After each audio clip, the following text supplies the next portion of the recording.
김성환의 시사야.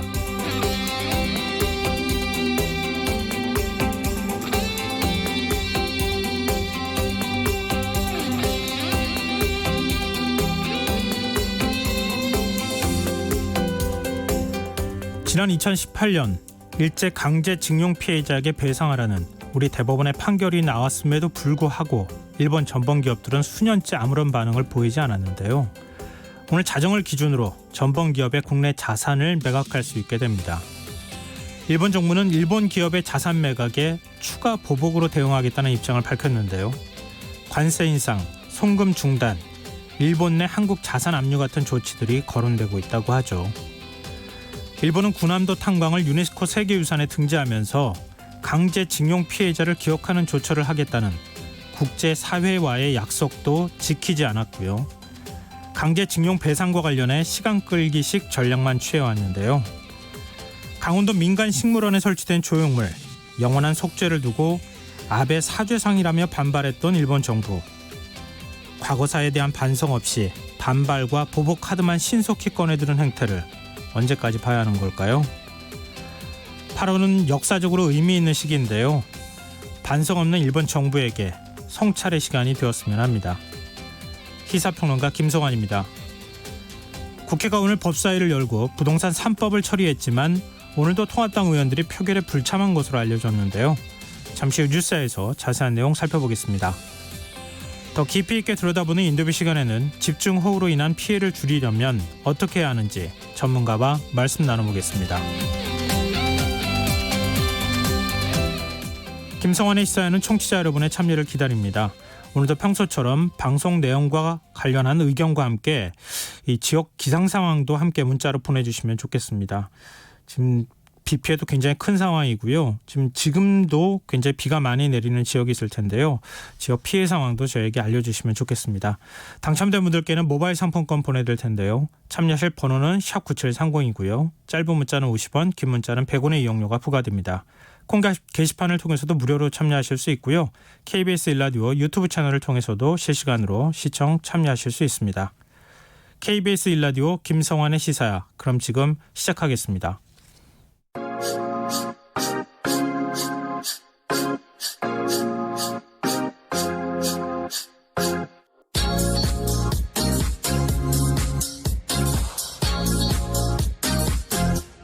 KBS 1라디오 김성환의 시사야.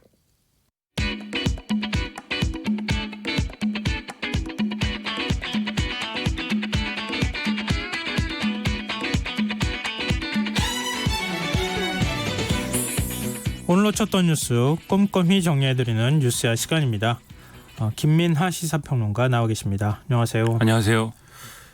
지난 주말 불안불안한 마음으로 비 내리는 모습이나 이런 거 지켜봤어요.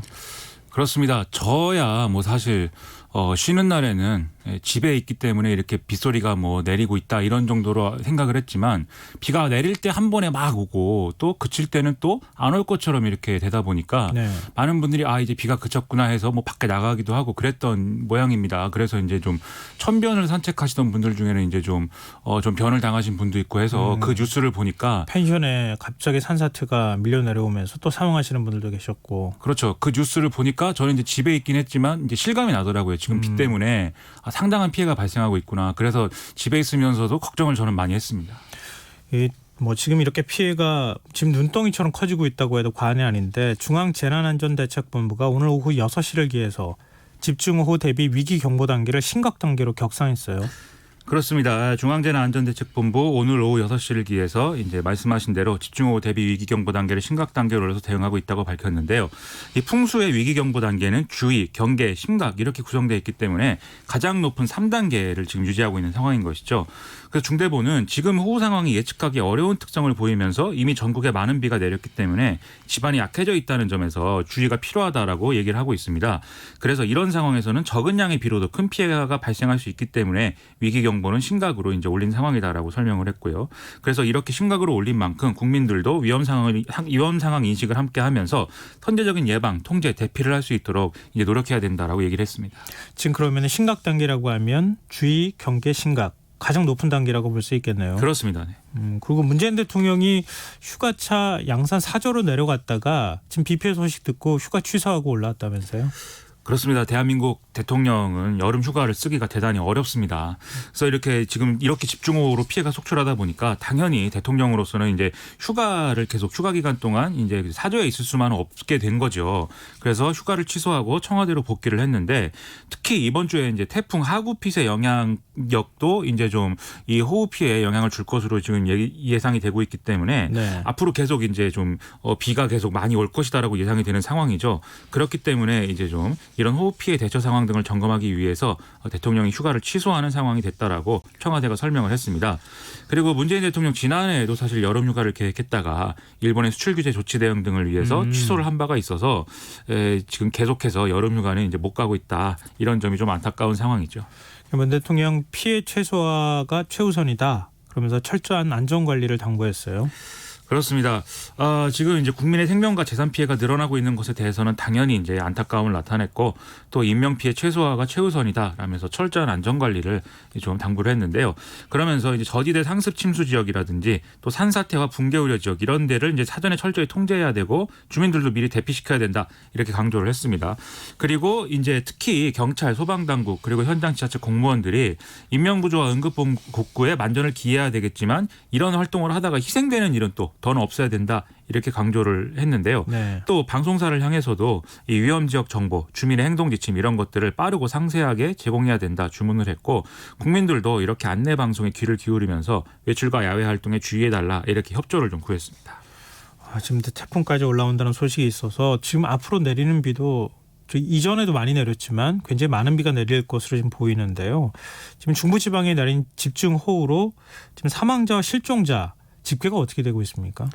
중앙재난안전대책본부가 오늘 오후 4시 반을 기준으로 밝힌 바에 따르면 이번 호우 관련 사망자는 9명, 실종자 13명, 부상자는 7명입니다. 그 사망자는 이제 지역별로 보면 서울에 1명, 경기 4명, 충북 4명이었고요. 실종자는 충북 8명, 충남 3명, 경기 2명, 부상자는 경기 3명, 강원 2명, 충북 2명이어서 피해가 수도권과 중부 지역에 집중되고 있다. 이렇게 볼 수 있는 그런 내용입니다.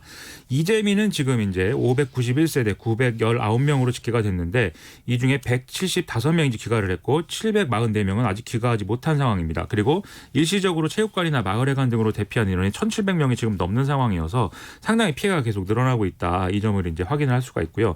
그다음에 계속 산사태 이런 부분들도 이제 문제가 되고 있는데 경기, 강원, 충북, 경북 등의 전국 22개 곳에 산사태 경보가 내려져 있는 상황이고 19곳에는 산사태 주의보가 내려진 상황입니다.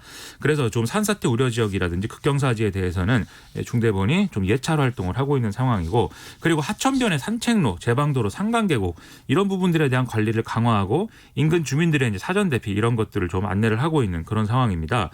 그리고 제가 이제 사는 이제 은평구의 경우에도 네. 불광천이라는 이제 하천이 있는데 지나가면서 보니까 상당히 물이 불어 있어서 굉장히 위험해 보이는 그런 상황이고 이제 출입이 다 통제가 된 상황이고 또 이제 제가 왔다 갔다 하면서 안양천의 상황도 이제 보게 되는데 굉장히 위험해 보이더라고요. 마찬가지로. 그래서 천변이 지금 상당히 좀 위험하기 때문에 혹시라도 이제 천변에서 활동을 해야겠다라든지 그런 생각은 좀 하지 않으시는 게 좋은 상황입니다.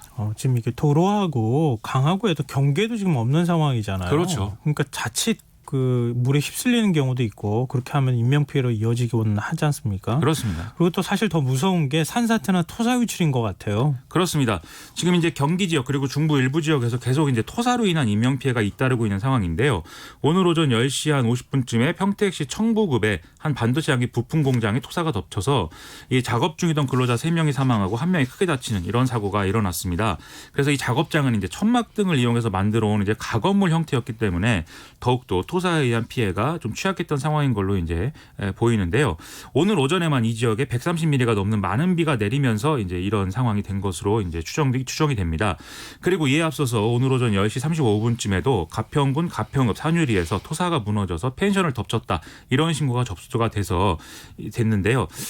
좀 비가 많이 내려서 펜션 뒤에 있는 토사의 지반이 약해졌기 때문에 흙이 이제 순식간에 내려와서 건물을 덮친 그런 사고가 일어난 것으로 소방당국은 파악하고 있습니다.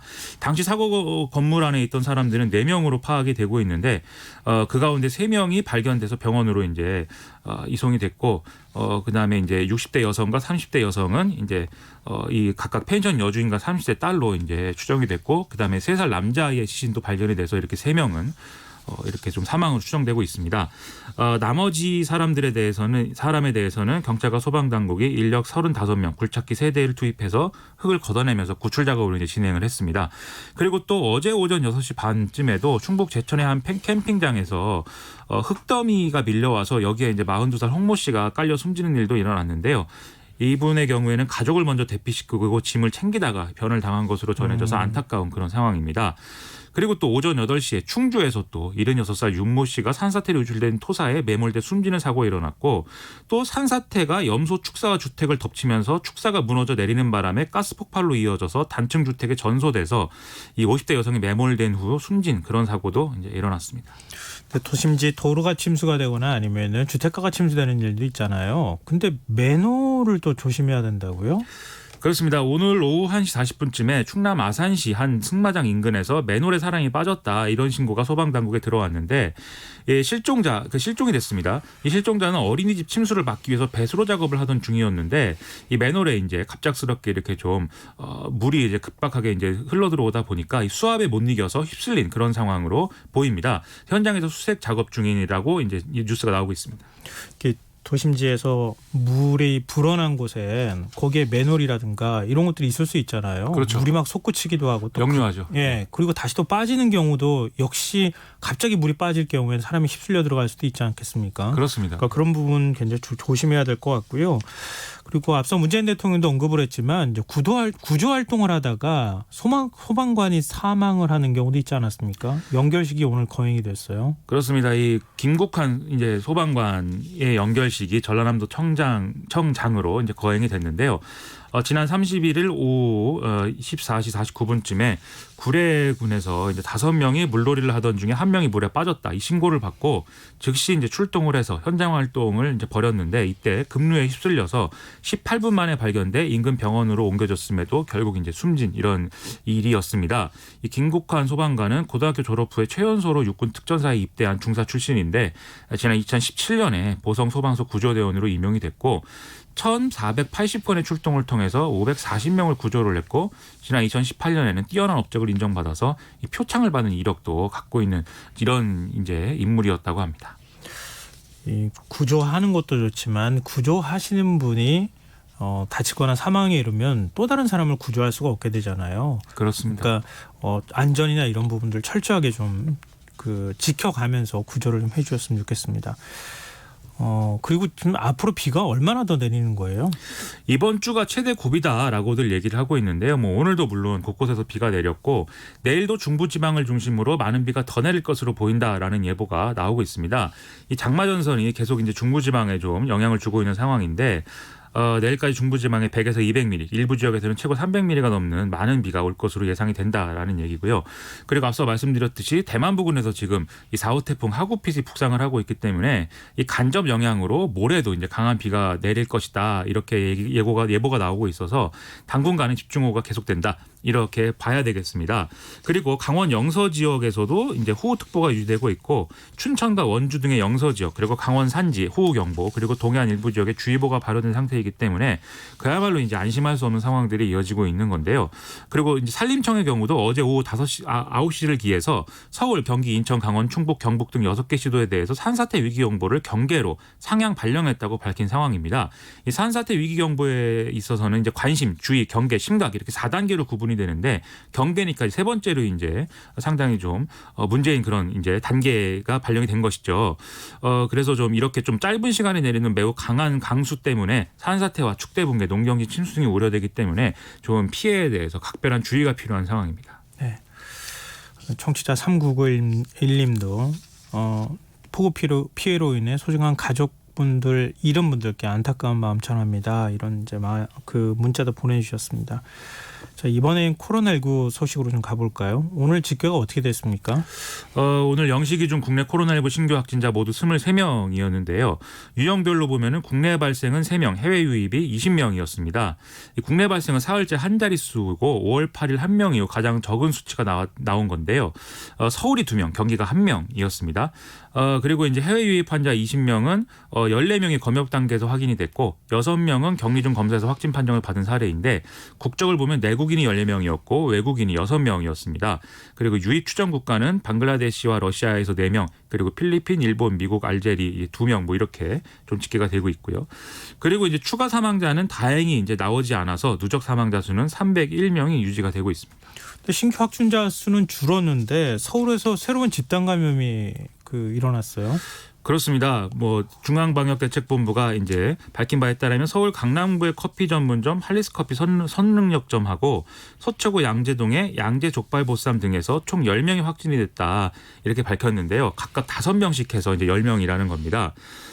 그래서 이 방역대책본부가 역학조사를 지금까지 한 결과를 이제 설명한 걸 보면은 이 할리스 커피에서 첫 확진자가 이 카페에서 회의를 이제 지난달 22일에 했는데 이 회의에는 이제 10명이 참여를 했는데 이 중에 2명이 지금 확진이 된 상황이고 네. 그리고 확진자 가운데 먼저 증상이 나타났던 사람은 직장에서 또 다른 회의에도 참석을 했었는데 여기서도 이제 1명이 추가 전파된 것으로 조사가 됐다고 합니다.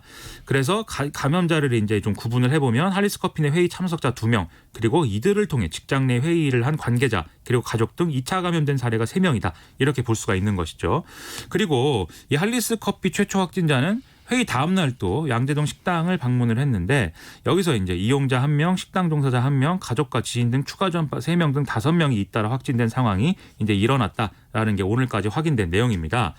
이제 방역 당국은 추가로 이 할리스 커피에 이제 좀 확진된 이 감염 경로로 강원도 홍천 캠핑장에 이제 집단 발병과 연관성이 있는지 여부를 확인하고 있는 과정인데요. 네. 이 역학조사를 해보니까 홍천 캠핑장 관련 확진자 가운데 가장 빨리 증상이 나타났던 확진자가 지난달 22일 오후 2시께 약 30분 정도 이 커피 전문점에 있었던 것이 확인이 됐다라는 이제 내용입니다. 이 캠핑장 관련 확진자가 증상을 보인 것은 지난달 26일인데 이 확진자는 이 중에서 이제 증상 발현이 가장 먼저인 경우니까 이 나흘 그러니까 증상이 발현되기 나흘 전에 이 커피점을 방문했다. 그러면 이 커피점에서 2사례의 이제 확진자들이 서로 접촉을 했는지 그리고 접촉자가 얼마나 되는지가 그러면 이제 좀 확인해 봐야 될 필요가 있는 대목이 되는 것이죠. 그런데 이제 당시 CCTV 등을 통해서 확인을 해보면 같은 공간에 있긴 했는데 좀 어떤 좀 2m 이내 거리에서의 접촉도 있긴 했고 그리고 음료를 먹고 있었기 때문에 마스크 착용도 없었다라고 하거든요. 네. 그리고 이렇게 좀 가까운 거리에서의 접촉도 어떤 감염 경로가 될 수 있지만 이른바 좀 어떤 표면을 통한 접촉 이런 것도 있을 수가 있기 때문에 어떤 경우인지에 대해서는 동선을 분석하고 있다라고 설명을 하고 있고요. 이런 상황임에도 불구하고 지금 이제 이 카페 관련 확진자와 캠핑장 관련 확진자가 또 이 CCTV상 한 화면에 잡힐 정도의 거리이긴 했으나 바로 인접한 테이블은 아니었기 때문에 카페 내 에어컨이나 공조 시스템을 통해서 좀 감염됐을 가능성도 있다. 뭐 이런 이제 추정도 얘기가 나오고 있습니다. 다만 여기에 대해서는 방역 당국은 그건 더 조사를 해봐야 된다라고 지금 얘기를 하고 있는 상황입니다. 근데 사실 뭐 지나다니다 보면 카페에 사람들이 굉장히 많이 있는 모습 보이잖아요. 그리고 마스크를 뭐 음료수를 마시거나 커피를 마시려면은 마스크를 어차피 안 하는 그런 모습들을 많이 보게 되는데 지금 카페를 통해서 이렇게 감염자가 늘어나면 이건 진짜 집단 감염으로 갈 가능성도 있지 않겠습니까? 그렇죠. 사실 제가 카페는 뭐 거의 하루 종일 카페에서 살고 있는 상황인데 왜요? 제가 여기저기 이제 돌아다니다 보니까 중간에 네네. 카페에서 대기를 해야 되는 그런 상황이 많은데 네. 아무래도 음료를 카페에서 마실 때 우리가 뭐 한 번에 다 들이킨 다음에 이제 들이키기 전에 마스크를 하고 있다가 마스크를 이제 뭐 착용을 하지 않았다가 다시 착용을 했다가 이러지 않지 않습니까? 네. 계속 쭉 이제 좀 천천히 마시면서 이제 볼일을 보면서 좀 그러다 보면은 마스크를 착용하지 않은 상태가 유지가 되는 게 대부분의 카페 이용자들의 지금 어떤 상황이거든요. 그러다 보니까 카페에 대해서는 지금 별도의 방역 수칙이 또 필요하다라는 지적이 나오지 않을 수가 없는 상황입니다. 네. 그래서 지금 이제 방역 당국도 카페에 대한 생활 방역 수칙은 지금 별도로 준비 중이다라고 얘기를 하고 있는데요. 이게 지금 뭐 카페도 마찬가지로 일반 음식점으로 분류가 되기 때문에 일반 음식점에서 지켜야 될 어떤 방역 수칙은 이미 이제 적용이 되는 부분이 있습니다. 그래서 뭐 식사 전후 대화할 때 마스크를 써야 되고 공용 집기류 사용 시 비닐 장갑을 착용해야 된다. 뭐 이런 내용인데 근데 카페에서는 방금 말씀드렸다시피 이런 것들이 이렇게 지켜지기가 어려운 조건들이 있거든요. 네. 그렇기 때문에 이제 강화된 방역 수칙을 지금 좀 적용해야 된다라는 그런 얘기였습니다. 초기에 사회적 거리두기 할 때는 카페에 있는 의자들을 많이 뺐었거든요. 그랬었죠. 그래서 사람들 간의 거리를 좀 많이 띄웠는데 어느새 다시 의자를 다 갖다 놓고 테이블을 갖다 놔서 접촉 거리가 굉장히 짧아졌더라고요. 그렇습니다. 그런 부분에 있어서 좀 신경이라도 좀 더 쓰는 그런 모습을 좀 보였으면 어떨까 하는 생각이 듭니다. 근데 지금 이제 이전에 숫자가 많이 좀 늘어났다가 지금 조금 줄어들어서 안정적으로 관리되고 있기는 한 거잖아요. 그렇습니다. 방역 당국의 네. 평가는 어떻습니까? 일단 뭐 이렇게 집단 감염 사례 이런 것들이 우려가 되긴 하지만 지난 2주간 코로나19 국내 발생 일일 평균 환자를 이제 세보면 16.9명이다. 라는 거여서 그 직전 2주에 21.4명보다는 한 4.5명 정도가 줄어들었다라는 거거든요. 그래서 어쨌든 좀 뚜렷한 진정세가 보이고 있다라고 평가할 수 있는 대목은 이제 분명히 있는 상황입니다.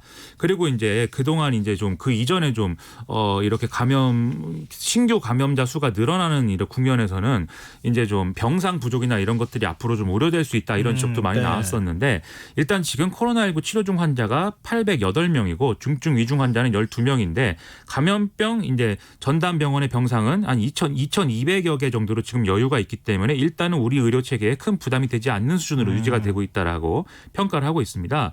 그래서 이렇게 좀 이 5월 이 생활 방역 체계 진입 이후에 수도권에서 시작된 대규모 집단 감염이 전국적으로 확산될 우려가 있었던 것은 사실이지만 불편함을 참고 방역 수칙 등을 잘 지켜준 국민의 협조 덕에 이렇게 좀 지금 목표치의 80%를 넘는 통제력을 지금 회복할 수 있었다라는 거고요. 그런 점에서 수도권 방역 강화 조치의 조정과 전남의 사회적 거리두기 1단계 하향에 이어서 광주도 오늘부터는 사회적 거리두기를 1단계로 하향 조정했다는 점을 또 방역 당국은 이제 설명을 했습니다. 다만 앞서 말씀드렸듯이 집단 감염 이 문제가 이제 좀 계속해서 위험으로 작용을 하고 있기 때문에 정부도 국민과 함께 이제 방역과 일상적 사회 경제적 활동이 조화될 수 있도록 더욱더 노력하겠다라는 게 방역 당국의 이제 설명이었습니다. 지난번에 이제 서울과 수도권에서 확진자가 많이 나올 때는 서울 수도권의 병상이 이거 부족한 거 아니냐 걱정을 했는데 그렇죠. 조금 한숨을 돌릴 수 있는 수준까지 내려왔다. 이제 이런 얘기인데요. 그렇습니다. 그러니까 서울과 수도권 지역 어린이집에 내려졌던 휴원 명령이 18일 해제될 예정이라고요? 그렇습니다. 서울시 내 전체 어린이집 한 5,400여 곳을 비롯해서 인천광역시 그리고 경기도 어린이집 포함해서 이제 오는 18일부터 이제 휴원 명령이 해제가 된다라는 것인데요. 그동안 이제 좀 보육 현장에서 개원 필요성에 대한 요구가 많았고 휴원이 아무래도 장기화되다 보니까 좀 보호자의 가정 돌봄 부담 이런 것들이 커진 상황이었기 때문에 맞벌이 등의 이런 가정을 이제 좀 대상으로 해서 긴급 보육 이용률이 계속 높아지는 등의 좀 어려운 상황들이 이어지고 있어서 좀 개원의 필요성이 있다라고 지자체가 이제 판단했다. 이런 얘기입니다. 일단 어린이집이 재개원하더라도 뭐 특별활동 시행이라든지 외부인 출입 이런 데 있어서의 방역 지침 이런 것들은 당연히 준수를 해야 되겠고요. 그리고 발열 등의 의심 증상이 있는 교직원이나 또 이제 재원 아동 뭐 이런 상황에서 등원이 금지가 되는 것이고 매일 2번 이상 발열 검사를 하도록 하는 그런 수칙을 이제 적용을 해야 됩니다. 그리고 특히 서울시의 경우에는 8월부터 어린이집 방역 청소 인력 670여 명을 채용을 해서 매일 교재, 교구 소독, 실내의 방역 등을 지원할 계획이다라고도 밝히고 있습니다. 그리고 해외에서는 백신 개발이 머지않았다 뭐 이런 희망 섞인 얘기들이 좀 나오고 있고 백신 개발이 뭐 3상까지 같은 상황이라고 하잖아요. 그렇습니다. 근데 일부 선진국들이 개발되지도 않은 백신들을 다 사재기하고 있다고요? 그렇습니다. 아직 개발도 안 됐는데 벌써 이제 거의 입도선매 수준의 이런 서로 간에 그러면서 각국의 어떤 서로 간의 마찰까지 이어지는 이런 황당한 사태가 계속 이어지고 있는데요. 이런 일이 일어나면 우리 세계보건기구 등의 이런 국제기구가 개입을 해서 이 백신이라는 것은 우리 모든 이제 좀 코로나19 감염자들을 위해서 사용해야 되고 그러려면 국제적인 협력이 필요하다는 거에서 좀 중재를 해야 되지 않겠습니까? 그런 점에서 우리 방역 당국이 이 코로나19 확산이 심각한 일부 선진국들이 백신 선구매 또 또 사재기 뭐 이런 조짐이 나타나고 있는데 국제적인 지도력이 아쉽다. 그래서 세계보건기구의 적극적인 개입과 중재가 요구된다라는 이런 좀 입장을 이제 좀 내놓은 그런 상황입니다. 그리고 우리나라의 경우는 대규모 유행을 지금처럼 억제하고 피해를 최소화하고 있는데 안전하고 효과적인 백신을 개발 또는 확보를 해서 대규모 접종도 안정적으로 이루겠다는 마음이 간절하니 이거에 대해서도 이제 좀 세계보건기구 등의 역할이 필요하고 또 우리도 이제 거리두기, 마스크 착용 등의 방역 수칙을 계속해서 준수를 하면서 이러한 상황도 또 대비한다. 이런 이제 재차 국민들을 향한 요청 이런 것들을 이제 해놓은 그런 상황입니다. 예전에 신종 인플루엔자 때는 그때는 WHO가 적극적으로 나서가지고 전 세계 보급을 했던 걸로 알고 있는데 백신을 그땐 치료제였었죠. 그렇습니다. 타미플루. 예, 타미플루를 그렇게 공급하는 노력을 했었는데 이번에는 정말 다 자국 이기주의로 가는 거 아닌가 싶어요. 그렇습니다. 미국이 거의 리더십이 실종돼 버리고 각국은 나 살겠다고 먼저 백신 다 사들여 버리는. 그렇죠. 그리고 뭐 사들이는 걸 넘어서서 일부 사례를 보면은 아예 뭐 중간에서 뭐 미국 업자가 뭐 프랑스에서 뭐 일부 이제 의약품이나 이런 의약 보조기구 이런 것들 뭐 빼돌리기도 하고 백신뿐만이 아니라 의약품 전반에 대해서 이렇게 자국이기주의로 가는 그런 상황들이 지금 벌어지고 있거든요. 그래서 국제기구의 리더십이나 이런 것들이 정말 이런 식으로 훼손된 상황이 누구에게 도움이 되는가 각국이 좀 이런 것들을 좀 생각을 해봤으면 좋겠습니다. 이런 상황인데 우리 정부도 지금 백신 개발이나 치료제 개발에 조금 더 속도를 내야 될 필요가 있겠습니다. 지금 여러분께서는 KBS 1라디오 김성환의 시사회와 함께하고 계십니다. 계속해서 뉴스에 이어가겠습니다. 이제 좀 정치권 소식도 얘기를 해보죠. 종합부동산세법 개정안을 비롯한 부동산 대책 후속 법안들이 오늘 국회 법사위를 통과했어요. 그렇습니다. 오늘 국회 법사위 전체 회의에서 종합부동산세법, 법인세법, 소득세법 개정안 등 이제 지난번 부동산 대책의 후속 법안인 이제 그 부동산 3법들이 의결이 됐는데요. 이 내용은 뭐 조정 대상 지역 다주택자의 종부세 최고세율을 6%까지 높이는 내용, 그리고 조정 지역 주택의 증여세율을 12%까지 올리는 내용, 그리고 법인이 보유한 주택의 법인세 추가세율을 상향하는 내용 등을 이제 담고 있습니다. 그리고 이제 부동산거래 신고법 개정안도 여기 포함되어 있는데 여기는 이제 이른바 임대차 3법 중에 하나인 전월세 신고제가 여기에 포함되어 있는 그런 상황이고요. 이외에 민간택지 분양가 상한제 주택 거주자에 대해서 5년 이내 거주 의무를 부여하는 주택법, 그리고 조정지역 내 다주택자의 취득세율을 상향하는 지방세법 개정안 등도 함께 처리가 됐습니다. 여기에 더해서 오늘 법사위에서는 이제 인사청문회법 및 국회법 개정안, 공수처장 후보 추천인 운영규칙 개정안 등의 이른바 공수처 설치와 관련된 후속 법안도 같이 의결이 됐는데요. 내일 국회 본회의에서 이 법안들은 최종적으로 처리가 될 방침입니다. 이번에도 통합당 의원들은 이 표결에 불참했나요? 그렇습니다. 더불어민주당이 이제 좀 부동산세법 개정안, 공수처 후속 법안 등을 법사위에서 단독으로 이제 의결한 상황이 결국은 됐는데요. 미래통합당은 법안을 심사할 소위 구성을 계속 주장을 했는데 더불어민주당이 이를 거부해서 미래통합당이 전원 퇴장을 하는 등의 좀 파행으로 이어졌습니다. 좀 소위 구성과 관련해서는 미래통합당이 이제 계속 법안 소위 구성을 요구를 하고 있는데 더불어민주당은 이미 이전에 법사위 이전의 상임위 논의 과정에서 이 법안들에 대한 뭐 심도 있는 심사가 이루어졌기 때문에 법사위에서 또다시 이제 법안 소위를 구성해서 심사할 필요는 없다.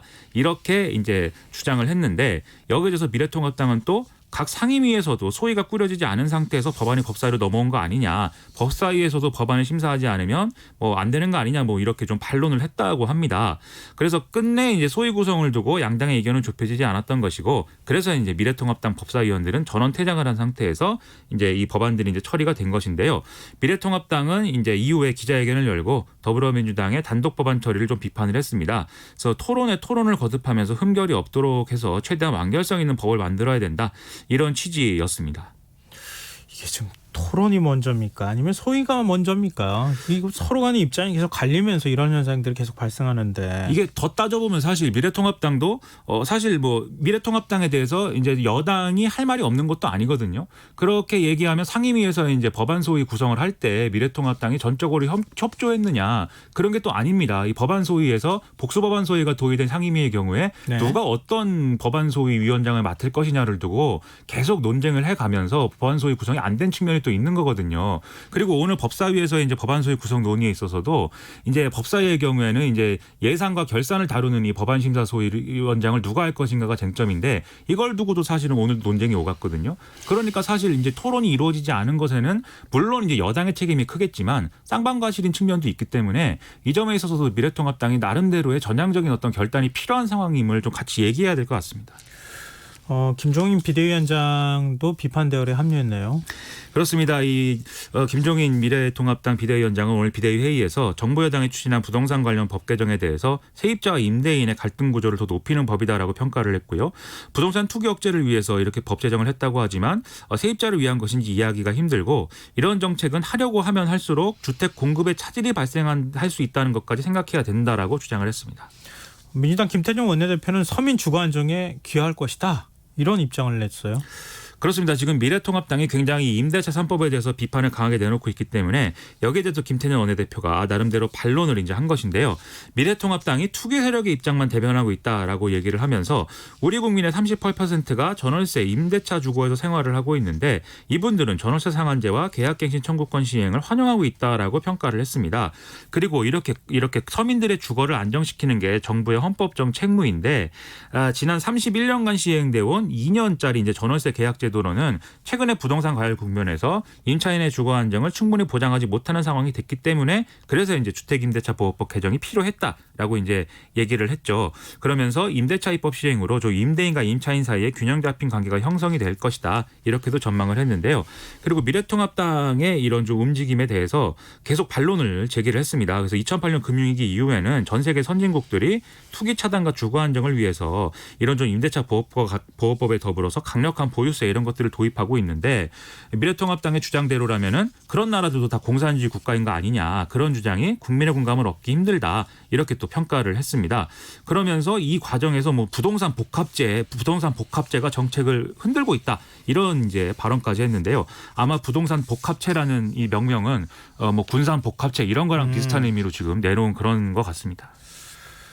민주당 내에서도 너무 속도전을 하는 거 아니냐 이런 우려의 목소리도 있고 또 통합당은 민주당 백혜련 의원을 또 검찰에 고발하기도 했어요. 그렇습니다. 미래통합당의 유상범 의원하고 조수진 의원이 대검을 찾아가서 민주당 백혜련 의원하고 법사위 수석 전문위원을 공전자기록 위작 그리고 직권남용 혐의 이런 혐의로 고발을 했는데요. 지난달 29일에 백혜련 의원의 대표 발의한 주택임대차보호법 개정안 등이 법사위가 열리기도 전에 이 전산에서 폐기된 것처럼 조작이 됐다 이런 주장이었습니다. 근데 여기에 대해서 이 법사위 전문위원이 그날 이제 백혜련 의원 측으로부터 이 대안법안 서명 동의 연락을 받고 그 서명 동의안을 시스템에 이제 입력을 했는데 국회 시스템상 이 대안법안이 입력이 되면 원안은 이제 폐기된 것처럼 표시가 되는 게 지금 시스템상의 이제 기능이다. 그런데 이것을 사전에 파악하지 못했기 때문에 이런 이제 행정상 착오가 벌어진 것에 불과하다라고 해명을 했음에도 미래통합당은 이것은 어떤 조작이라고 주장을 하면서 고발을 강행한 상황이 된 겁니다. 그 정치의 사법화 이런 얘기도 하잖아요. 그러니까 계속 어떻게 사법부로 뭔가를 끌고 가가지고 이걸 해결하려고 하는 방식보다는 좀 더 토론하고 뭔가 합의를 이끌어내는 모습이 참 중요할 것 같은데 그게 잘 안 되네요. 심지어 이런 시스템상의 특징까지 이제 사법부로 검찰로 가야 되느냐에 대해서는 저는 좀 의문입니다. 지난달 30일 국회 본회의에서 임대차 3법에 반대하는 연설을 한 통합당 윤희숙 의원의 발언이 화제가 됐는데요. 여기에 대해서 찬반 논란이 좀 있어요, 보니까. 그렇습니다. 지금 미래통합당 내에서는 굉장히 지금 앞으로 윤희숙 의원처럼 싸워야 된다 이렇게 좀 생각들을 많이 했는지 굉장히 지금 분위기가 업되는 상황인데요. 그래서 이 미래통합당 의원들이 윤희숙 의원이 과거에 쓴 책이 있습니다. 정책의 배신이라는 이 총선 전에 쓴 책이 있는데 이 책을 사서 빨리 읽어야 된다 이런 것들을 페이스북에 올리면서 앞으로 이렇게 윤희숙 의원처럼 좀 합리적으로 조곤조곤 이렇게 반론을 해서 좀 원내에서 싸울 수가 있다. 그래서 장애투쟁이라든지 이런 것들을 선택하는 게 아니라 이렇게 좀 연설을 통해서 합리적인 대안을 뭔가 제시하면서 싸우는 게 좋다. 이런 부분으로 좀 얘기들이 많이 되고 있는 상황입니다. 하지만 이 연설 내용에 대해서는 여당이 나름대로 이제 내용에서 반론을 하고 있는 상황인데요. 예를 들어 박범계 의원의 경우에는 페이스북을 통해서 일단 이제 윤희숙 의원이 본인이 임차인이다라고 얘기를 하면서 연설을 했지만 국회 연설 직전까지 2주택 소유자였고 현재도 1주택을 소유한 상태에서 임대인인데 이렇게 임차인이라고 얘기를 하면서 연설한 것은 맞지 않다. 이렇게 문제 제기를 했고 그다음에 윤희숙 의원의 이제 연설 내용 중에 4년 뒤에 월세로 바뀌는 것이 걱정된다라고 이제 주장한 부분에 대해서 임대인들이 이제 그렇게 쉽게 거액의 전세금을 돌려주고 월세로 바꿀 수 있겠느냐. 지금 이제 좀 전세를 준 사람들의 많은 부분이 갭 투자로 빚내서 이제 집장만 해서 전세로 준 사람들이 있기 때문에 지금 당장 어떤 2년마다 지금 당장 전세가 월세로 다 전환이 돼서 큰 문제가 발생할 것처럼 얘기하는 것은 한쪽 편의 얘기만 하는 것이다. 이렇게 이제 반론을 제기했습니다. 네. 다만 이 반론을 제기하는 과정에 뭐 눈 부라리지 않고 이상한 억양이 아닌 그쪽에서는 귀한 사례이니까 평가를 한다. 이렇게 얘기한 것에 대해서는 좀 이 이상한 억양이라는 게 지역 비하 아니냐 그래서 논란이 또 이어졌는데 네. 여기에 대해서 박범계 의원은 일단 이 표현 자체는 지운 그런 상황입니다. 네. 근데 지금 임대차 3법하고 주택 공급 정책은 함께 가야 한다고 하는 얘기가 있잖아요. 그렇습니다. 정부 여당이 내일 수도권 주택 공급 방안을 발표할 예정이죠. 그렇습니다. 내일 이제 주택 공급 확대 방안을 발표를 할 것인데요. 이 자리에서 좀 그동안 공급 대책으로 수도권 재건축 재개발 관련 용적률 상향 그리고 지역 유휴부지 활용, 3기 신도시 용적률 상향 등이 거론돼 왔는데 여기에 대한 이제 대책이 나올 걸로 보입니다. 특히 서울 재건축 단지에 대해서 기부 체납을 받는 대신 용적률을 올려주는 방안 이게 이제 얘기가 될 것으로 보이고 35층으로 묶여있던 층수 규제도 완화될 가능성이 있다라고 얘기가 나오는데요. 그리고 이제 뭐 역세권이 주로 포함된 준주거 지역에 대한 용적률 상향 그리고 군시설과 공공기관 유휴부지 이런 것들에 대한 신규 택지 공급 어디까지 나올 것이냐 이게 관건입니다. 네. 끝으로 이거 좀 짧게 이 소식도 좀 짚어보죠. 외교부가 뉴질랜드 근무 당시에 현지인 직원에게 성추행을 했다는 의혹을 받고 있는 외교관에게 귀국 지시를 내렸어요.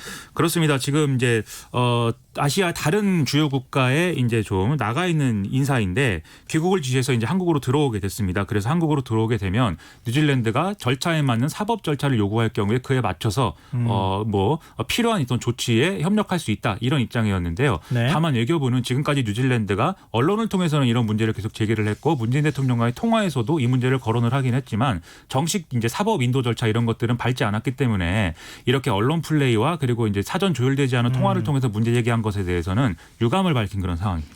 절차상으로는 유감을 밝힐 수 있다고도 보이는데요.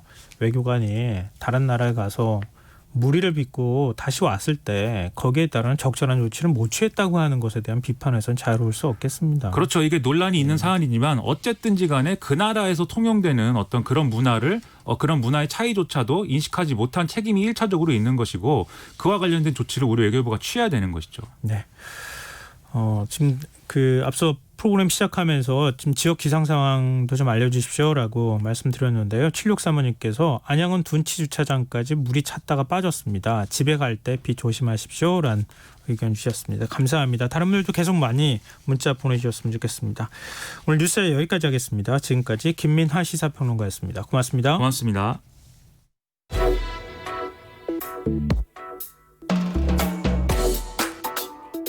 더 나은 내일을 준비하는 시간 KBS 1라디오 김성환의 시사야.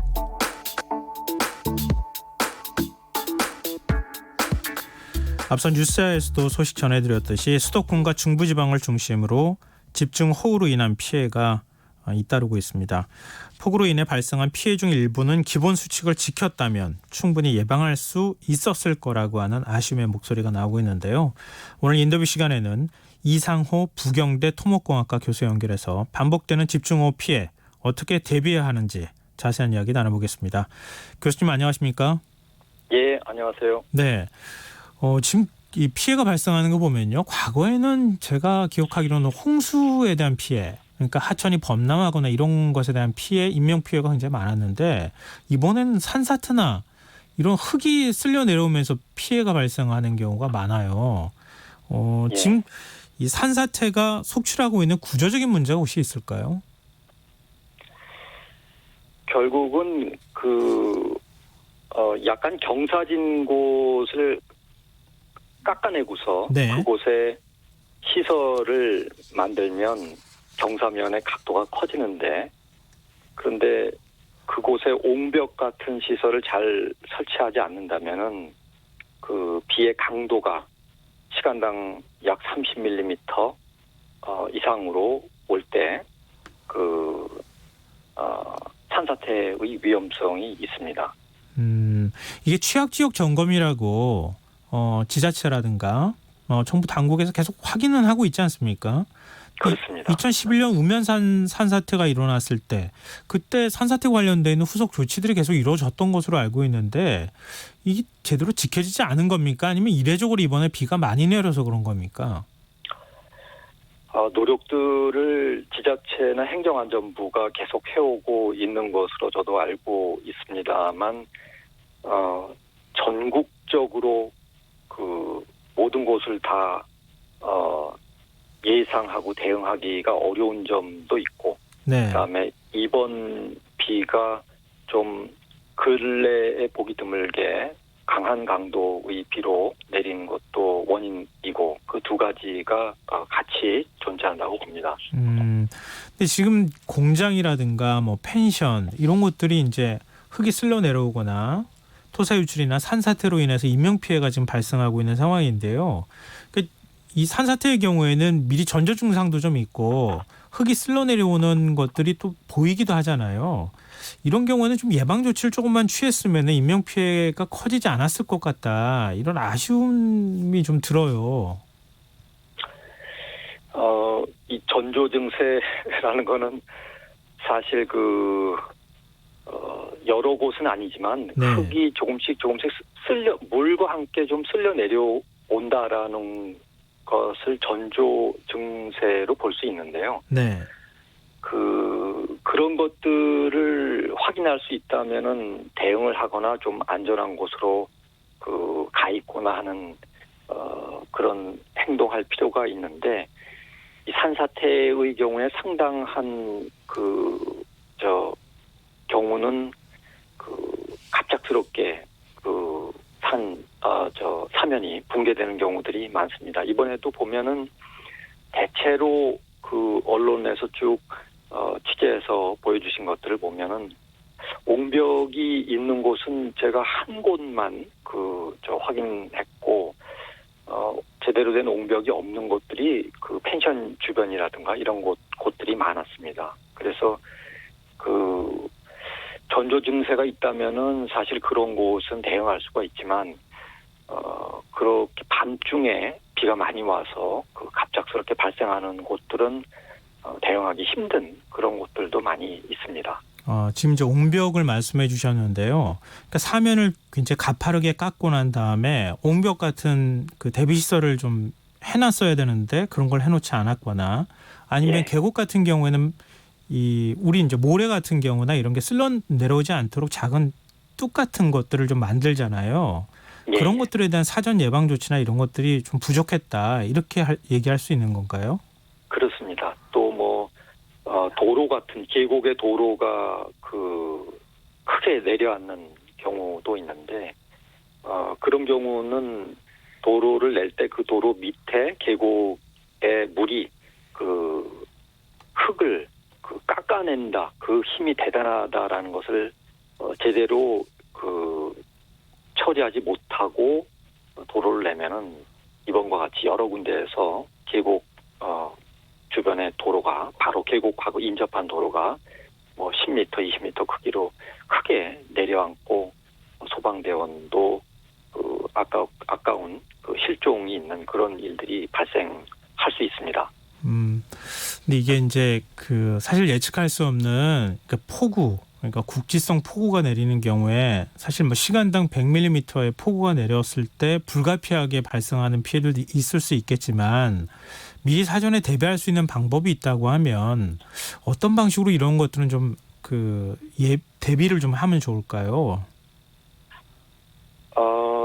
사실 예전 20세기로 쉽게 표현할 수 있는데 국가 하천의 치수 투자는 상당히 많이 잘 이루어져 왔습니다. 네. 그런데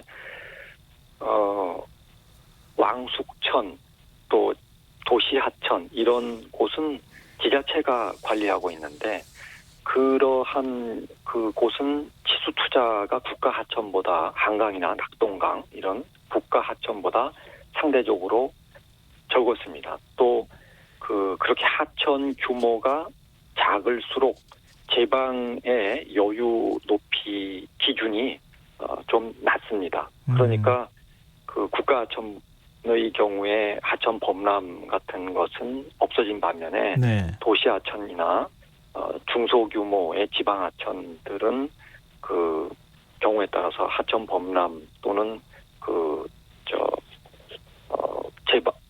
제방의 붕괴 이런 것들이 일어나고 있다고 확인이 되고 있습니다.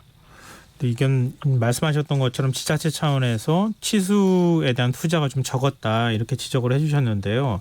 도심하천의 경우에는 사실은 이게 그 뚝만 막 이렇게 높인다고 되는 문제는 아니잖아요. 다양한 평가가 있을 수 있겠습니다. 상황에 따라서.